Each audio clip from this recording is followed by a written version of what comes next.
ചേട്ടാ, നമ്മുടെ പ്രതിപക്ഷ നേതാവിന്റെ മണ്ഡലം പറവൂർ നമ്മൾ കണ്ടതാണ് എങ്ങനെയാണ് ഒരു ഇടതുപക്ഷത്തിന്റെ മണ്ഡലം കോൺഗ്രസിന്റെ മണ്ഡലമായിട്ട് മാറിയതെന്ന്. പക്ഷെ അത് തിരിച്ചു പിടിക്കാൻ വേണ്ടിയിട്ടുള്ള ശക്തമായിട്ടുള്ള പോരാട്ടത്തിനിറങ്ങാൻ പോവുകയാണ് CPI. അവിടെ കൊണ്ടുവരാൻ പോകുന്നത് കഴിഞ്ഞ തെരഞ്ഞെടുപ്പിൽ തൃശ്ശൂരിൽ മത്സരിച്ച സുനിൽകുമാറിനെ ഇറക്കാനാണ് CPIയുടെ ഒരു ധാരണ എന്ന് പറയുന്നത്. സുനിൽകുമാർ ഇറങ്ങിക്കഴിഞ്ഞാൽ തിരിച്ചു പിടിക്കാൻ കഴിയുമോ? സുനിൽകുമാർ വളരെ ജനകീയനായ CPIയുടെ സംസ്ഥാനത്തിൽ വലിയ നേതാവൊക്കെ തന്നെയാണ്. പക്ഷേ പറവൂര് 5 ടേം അടുപ്പിച്ചായി VD സതീശൻ എന്ന് പറയുന്ന അവരുടെ സ്വന്തം MLA, അവരുടെ സ്വന്തം ആയിട്ടുള്ള MLA ആയിട്ട്.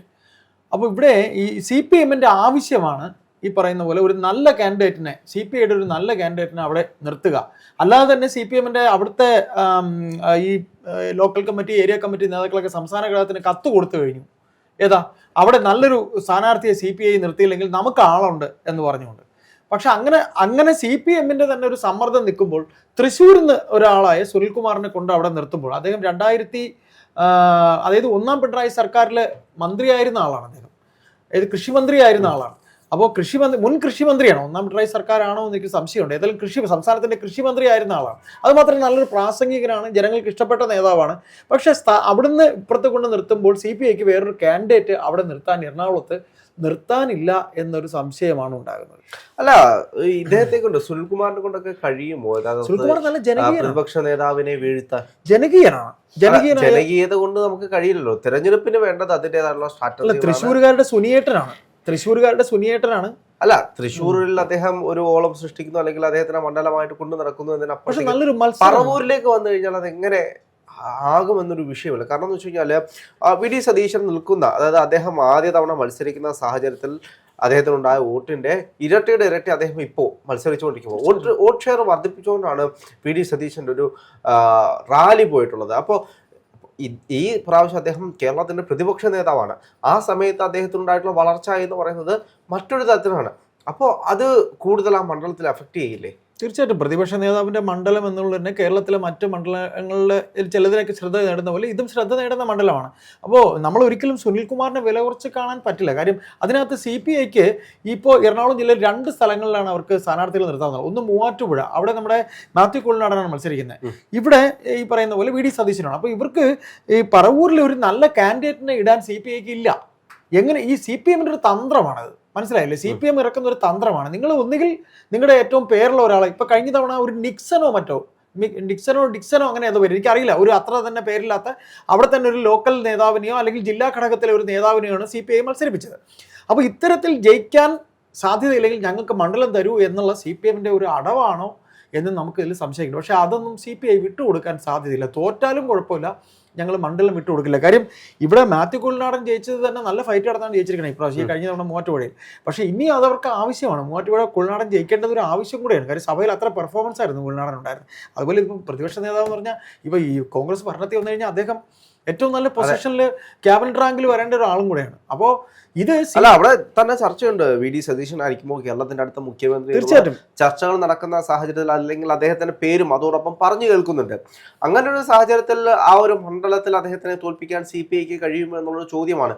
പ്രധാനപ്പെട്ട ചോദ്യം എന്ന് പറയുന്നത് അദ്ദേഹം കൊണ്ടുവന്നിട്ടുള്ള, അപ്പോൾ അദ്ദേഹത്തിനെതിരെ ആകെയുള്ള ആരോപണം എന്ന് പറയുന്നത് പുനർജനി പദ്ധതിയുമായിട്ടുള്ള ആരോപണം മാത്രമാണ്. പക്ഷേ പുനർജനി പദ്ധതിയുടെ ആരോപണം വന്നിട്ട് 1 മണിക്കൂർ കൊണ്ട് തന്നെ എല്ലാ മാധ്യമങ്ങളും യൂട്ടേൺ അടിക്കുന്നത് നമ്മൾ പോയി. അതെ, ഒറ്റയടിക്ക് ചീറ്റത്താണ് നമ്മൾ കണ്ടത്. പെട്ടെന്നൊരു FIR രൂപപ്പെടുന്നു, അല്ലെങ്കിൽ ഒരു മാധ്യമത്തിൽ വാർത്ത വരുന്നു.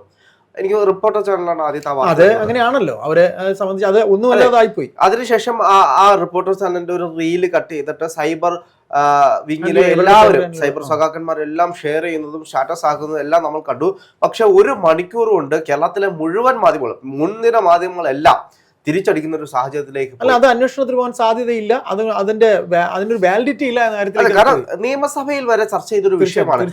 കേരളം തന്നെ കണ്ടുപിടിക്കേണ്ട ഒരു മോഡലായിട്ട് അവതരിപ്പിച്ച ഒരു സാധനമാണ്. അതായത് VD സതീശൻ പറയുന്നത് കേരളത്തിന്റെ മുഖ്യമന്ത്രി ഈ പദ്ധതി കണ്ടു പഠിക്കുക എന്നാണ് പറയുന്നത്. അതായത് വിദേശ രാജ്യങ്ങൾ ഓരോ പദ്ധതികൾ കണ്ടുപഠിക്കാൻ പോകുന്നത് പോലെ എന്റെ മണ്ഡലത്തിലേക്ക് വന്നു കഴിഞ്ഞാൽ എങ്ങനെയാണ് പുനർജനി പദ്ധതി ഒരു നാടിന് പുതിയ രീതിയിൽ ക്രിയേറ്റ് ചെയ്തതിൽ പുനർജനി പദ്ധതി എടുത്തിട്ടുള്ള എഫോർട്ട് എന്താണ്, അതിൻ്റെ ഒരു സ്റ്റാറ്റിസ്റ്റിക്സ് എന്താണ്, അതിൻ്റെ ഒരു സ്ട്രക്ചർ എന്താണ് എന്ന് കാണിച്ചു തരാമെന്ന് VD സതീശൻ പറയുന്നുണ്ട്. അദ്ദേഹം കോൺഫിഡൻസോടുകൂടിയാണ് പറയുന്നത്. വേണമെങ്കിൽ അത് പഠിക്കാൻ വേണ്ടിയിട്ട് സർക്കാരിന്റെ ഏതെങ്കിലും ഒരു അന്വേഷണ സംഘത്തെ തന്നെ രൂപീകരിച്ചോളാണെന്ന് അദ്ദേഹം പറഞ്ഞത്. അങ്ങനെ ഒരു വെല്ലുവിളിയായിരുന്നു നിയമസഭയിൽ അദ്ദേഹം നടത്തിയത്. പക്ഷേ തിരിച്ച് നമ്മൾ പുറത്തേക്ക് നോക്കുമ്പോൾ കൂടുതലും പ്രചരിക്കുന്ന കാര്യങ്ങളാണ് നമ്മൾ വിശ്വസിക്കുന്നത്. ഇപ്പോൾ ഇതിൽ എന്തെങ്കിലും അഴിമതിയുണ്ട്, ഒരു ചെറിയ വീഡിയോ റെക്കോർഡ്, ഇപ്പോൾ നമുക്കറിയാം റിപ്പോർട്ടർ ചാനലിൻ്റെ ആ ഒരു വീഡിയോ റെക്കോർഡാണ്, വീഡിയോ കട്ട് ചെയ്തിട്ടാണ് ആങ്കർ പറയുന്ന ആ റിപ്പോർട്ടർ പറയുന്ന ആ കാര്യം കട്ട് ചെയ്ത് അതിനകത്ത് വിഷ്വൽസ് കയറ്റിയിട്ടാണ് കൂടുതലും സൈബർ വിങ്ങുകൾ പ്രചരിപ്പിച്ചത്. ഈ സാധനം സാധാരണപ്പെട്ട ഒരാൾ കേൾക്കുമ്പോൾ ഓ അങ്ങനെയാണ്, മറ്റു വശങ്ങളിലേക്ക് പോയില്ലല്ലോ, ഈ പറയുന്ന ആദ്യം കേൾക്കുന്നതല്ലേ നോക്കുള്ളൂ. അതെ, കാരണം വിദേശ രാജ്യങ്ങളിൽ നിന്നൊക്കെ ഫണ്ട് സ്വീകരിച്ചുകൊണ്ടാണ് പുനർജനി പദ്ധതി രൂപീകരിച്ചിട്ടുള്ളത്. അപ്പോൾ ഈ ഫണ്ടുകൾ എന്ത് ചെയ്തു, അതെങ്ങനെ ഓഡിറ്റ് ചെയ്യപ്പെട്ടു എന്നുള്ള ചോദ്യങ്ങൾ അവിടെ ബാക്കിയാണ്. രാവിലെ ആ കമ്പനി അധികൃതരെല്ലാം വ്യക്തമാക്കി. അതെ, തീർച്ചയായിട്ടും. ഇപ്പോ അത് പ്രതിപക്ഷ നേതാവല്ല യഥാർത്ഥത്തില് ആ കമ്പനിയുടെ ഉടമസ്ഥയോ മറ്റു കാര്യങ്ങളോ ഒന്നും, അത് മറ്റുള്ള ആളുകൾ എല്ലാവരും കൂടെ ചേർന്നിട്ട് കൃത്യമായിട്ട് അത് ഓഡിറ്റിംഗ് ചെയ്യുന്ന ഒരു കമ്പനിയാണ് ചെയ്യുന്നത്.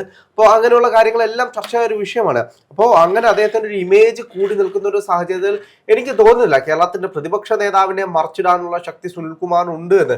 ഇപ്പോൾ തൃശ്ശൂരിനെ സംബന്ധിച്ച് അദ്ദേഹം തൃശ്ശൂരിന്റെ ജനകീയ മുഖമാണ്, അതോടൊപ്പം തന്നെ തൃശ്ശൂരിന്റെ സുനിലേട്ടനാണ്, പക്ഷേ സുനിയേട്ടനാണ്. പക്ഷേ തൃശ്ശൂരിനെ സംബന്ധിച്ച് അദ്ദേഹം 3ാം സ്ഥാനത്താണ് കഴിഞ്ഞ തെരഞ്ഞെടുപ്പിൽ നമ്മൾ പോയത്.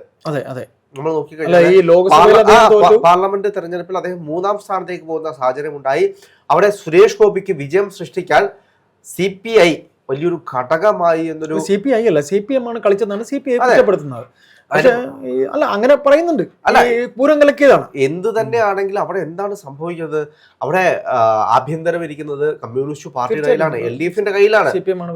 സുനിൽകുമാറിനെ തോൽപ്പിക്കാൻ വേണ്ടിയിട്ട് CPM കളിച്ച കളിയാണോ എന്നുള്ള ചോദ്യങ്ങൾ നിലനിൽക്കെ തന്നെ അദ്ദേഹം വീണ്ടും പ്ലേറ്റ് മാറ്റുന്നത് നമ്മൾ കണ്ടതാണ്. അടുത്തിടയ്ക്ക് പ്ലേറ്റ് മാറ്റം നമ്മൾ കണ്ടതാണ്. അപ്പൊ അത്തരത്തിലുള്ള ഒരുപാട് ആരോപണങ്ങൾ അദ്ദേഹത്തിനെതിരെ ഉണ്ട്. അപ്പോൾ അദ്ദേഹം എത്രയൊക്കെ ജനകീയ മുഖമാണ് എന്ന് പറയുമ്പോഴും അദ്ദേഹം 3ാം സ്ഥാനത്ത് പോകുന്നത് നമ്മൾ രാഹുൽ, ഇതിനകത്തെ CPMന്റെ ഒരു രാഷ്ട്രീയ ഗെയിം ഇതിനകത്ത് നടക്കുന്നുണ്ടോ എന്ന് സംശയമുണ്ട്. കാര്യം നമുക്കറിയാം, ഇവിടെ ഇപ്പോൾ ഈ പറയുന്ന പോലെ ഇവിടെ പറവൂരിൽ സ്ഥാനാർത്ഥിയാകാൻ സാധ്യതയുള്ള ഒരു വനിതാ അംഗത്തെക്കുറിച്ച് ഇപ്പോൾ ഹൈബിക്കെതിരെ ലോക്സഭയിൽ മത്സരിച്ച ഒരു CPMന്റെ നേതാവുണ്ട്. അവരുടെ പേര് CPMനകത്ത് പൊങ്ങി വന്നതാണ്. അപ്പോൾ CPMന്റെ എറണാകുളം ഘടകത്തെക്കുറിച്ച് അറിയാമല്ലോ. അതിനകത്ത് തന്നെ ഇപ്പോഴും VS പക്ഷക്കാരും ഔദ്യോഗിക പക്ഷവും തമ്മിൽ, ഇപ്പോൾ ചന്ദ്രൻപിള്ള പഴയ VS പക്ഷക്കാരനാണ്. അപ്പോൾ കൊച്ചിയെ സംബന്ധിച്ച് CPMനകത്ത് കടുത്ത വിഭാഗീയത നിൽക്കുന്നുണ്ട്. അപ്പോൾ അവർക്കൊരു നല്ല കാൻഡിഡേറ്റ്, ഇപ്പോൾ ഈ പറയുന്ന രീതിയിൽ കഴിഞ്ഞ തവണ ഹൈബിക്കെതിരെ പാർലമെന്റിൽ മത്സരിച്ച ഒരു വനിതാ നേതാവിൻ്റെ പേര് പൊങ്ങി വന്നതാണ്. പക്ഷെ അവർ തന്നെ അതിനകത്ത് എന്തോ ഗെയിമൊക്കെ കളിച്ചിട്ട് ചില പുതിയ ഗോസിപ്പ് കഥകളും മറ്റുമൊക്കെ വന്നിട്ട് ആ സ്ഥാനാർത്ഥിത്വം വെട്ടുകയാണ്. പിന്നെ രണ്ടാമത്, നമ്മൾ തുടക്കത്തിൽ പറഞ്ഞ പോലെ CPM പല ഘടകകക്ഷികളിൽ നിന്ന് ചില സീറ്റുകൾ ഇവർ തട്ടിയെടുക്കാൻ പ്രയോഗിക്കുന്ന തന്ത്രങ്ങളുണ്ട്. അതാണ് ഇവരുടെ ബ്രാഞ്ച് ഘടകവും ലോക്കൽ ഘടകവും ഒക്കെ സംസ്ഥാന ഘടകത്തിന് കത്ത് കൊടുത്തത്. CPI ഇവിടെ നിർത്താൻ പറ്റില്ല, നമുക്ക് വേറെ സ്ഥാനാർത്ഥിയെ നിർത്താൻ, നമുക്ക് CPMന് ഒരു കാൻഡിഡേറ്റ് വേണം എന്ന രീതിയിൽ പറഞ്ഞു. ഏതായാലും ഫലത്തിൽ CPI വിട്ടുകൊടുക്കാൻ സാധ്യതയില്ല. പക്ഷേ ഇങ്ങനെയൊക്കെ പറയുമ്പോഴും രാഹുൽ ചോദിച്ച പോലെ CPMന് ഒരു കാരണവശാലും ഇത്രയും ജനപ്രിയതയുള്ള ഒരു MLA ആയ VD സതീശനെ തോൽപ്പിക്കുക വളരെ പ്രയാസം തന്നെയായിരിക്കും. അതിന് തൃശ്ശൂരിൽ നിന്ന് ഈ പറഞ്ഞ രീതിയിൽ സുനിൽകുമാറിനെ അല്ല ആരെ കൊണ്ടുവന്നാലും അത് സാധ്യത. അതിന്റെ പ്രധാനപ്പെട്ട കാരണം എന്ന് പറയുന്നത് നമ്മൾ അതിന്റെ സ്റ്റാറ്റിസ്റ്റിക്സ് മാത്രം പരിശോധിച്ചാൽ, കണക്കുകൾ നോക്കിയാൽ മാത്രം. കണക്കുകൾ എന്ന് പറയുമ്പോൾ അദ്ദേഹം ആദ്യ തവണ മത്സരിക്കുമ്പോഴും ഇപ്പോൾ മത്സരിക്കുമ്പോഴും സാധാരണ ഒരു തവണ എന്തോ അദ്ദേഹം തോറ്റിട്ടുണ്ട്. ഒരു സ്ഥാനാർത്ഥി മത്സരിക്കുമ്പോൾ ഒന്നെങ്കിൽ ഇങ്ങനെ കയറി ഇറങ്ങി അല്ലെങ്കിൽ ഒരു ഏകദേശ ധാരണയിലായിരിക്കും പോകുന്നത്. പക്ഷെ ഇത് അങ്ങനെയല്ല. അദ്ദേഹം മത്സരിച്ച ഓരോ സമയത്തും ഒരു തോൽവി ഉൾപ്പെടെ ആ ഗ്രാഫ് ഇങ്ങനെ ഒറ്റ സ്ട്രെച്ചിലാണ് പോകുന്നത്. പിന്നെ ഒരു മണ്ഡലമാക്കി മാറ്റിയത്. അതെ, രാവിലെ ഒരു കാര്യം കൂടെ പറയാം. ഇന്ന് കോൺഗ്രസ് പാർട്ടിക്ക് ഉണ്ടായിട്ടുള്ള ഒരു പഴയ കോൺഗ്രസ് അല്ല ഇന്നിപ്പോൾ. VD സതീശൻ പ്രതിപക്ഷ നേതാവായ ശേഷമുള്ള 5 വർഷങ്ങൾക്ക് ഇപ്പുറം ഈ 5ാമത്തെ വർഷം കോൺഗ്രസിനൊരു മറ്റൊരു മുഖം കൂടെ വന്നിട്ടുണ്ട്. കാര്യം കേന്ദ്രത്തിൽ BJPക്കെതിരെ ഇടിച്ചു നിൽക്കാൻ ഈ കാണുന്ന കേരളത്തിൽ കാണുന്ന ഈ ഒരു CPMനെ ഒരു ശത്രുവായി കാണുന്നതിൽ നിന്ന് കുറച്ചൊരു അയവ് വന്നിട്ടുണ്ട്. കാര്യം ഒരുമിച്ച് നിന്നാലേ BJPയെ തോൽപ്പിക്കാൻ കഴിയൂ. അത് CPMൽ നിന്ന് കൂടെ ആൾക്കാർ വരണം. അതായത് കമ്മ്യൂണിസ്റ്റുകാർ ആദ്യമായിട്ടാണ് കോൺഗ്രസിനോടൊരു അനുഭാവം. എൻ്റെ ഇത്രയും നാളത്തെ അനുഭവത്തിൽ CPMകാർക്ക് രാഷ്ട്രീയമായിട്ട് വിരോധമുള്ള പാർട്ടിയാണ് കോൺഗ്രസ്. പക്ഷേ CPMകാർക്ക് രാഷ്ട്രീയമായി VD സതീശൻ വന്ന ശേഷം ഒരു അനുഭാവം, പ്രത്യശാസ്ത്രപരമായിട്ടോ അല്ലെങ്കിലുമോ ഒരു അനുഭവം ഉള്ളതായിട്ടൊരു തോന്നൽ പബ്ലിക്കിൻ്റെ ഇടയിൽ ഉണ്ടായിട്ടുണ്ട്. തീർച്ചയായും. കാര്യം അദ്ദേഹം പറയുന്നുണ്ട്, നമുക്ക് ഇവിടെ കിടന്ന് അടിക്കുന്നത് ഇത് സത്യമാണ്. ഇവിടെ കേരളത്തിൽ ഇത്രയും വിരോധം കാണിക്കുന്ന കേന്ദ്രത്തിൽ BJPക്കെതിരെ ശബ്ദം ഉയർത്താൻ കൂടിയേ കഴിയൂ. അത് ഇന്ത്യയുടെ ഒരു ആവശ്യമാണ്, നേഷന്റെ ആവശ്യമാണ്, നമ്മുടെ രാജ്യത്തിന്റെ ആവശ്യമാണ്. അപ്പോൾ ഏതായാലും VD സതീശൻ എന്ന നേതാവ് എത്ര കണ്ട് പിന്നെ ഈ പറയുന്ന രീതിയിൽ പറവൂരാണെങ്കിലും കേരളത്തിന് ആവശ്യമാണ് എന്നുള്ളത് പറവൂർത്തെ ആൾക്കാർക്ക് അറിയാം. അതുകൊണ്ട് തന്നെ അവർക്ക് ഇനി ആരെ നിർത്തിയാലും അദ്ദേഹത്തിന് ജയിപ്പിക്കേണ്ടത് അവർക്ക് അവരുടെ ഒരു പ്രസ്റ്റീജിന്റെ ഭാഗം കൂടെ ആയിരിക്കും, അവരുടെ അഭിമാനത്തിന്റെ ഭാഗം കൂടിയാണെന്ന് നമുക്ക് കരുതാം.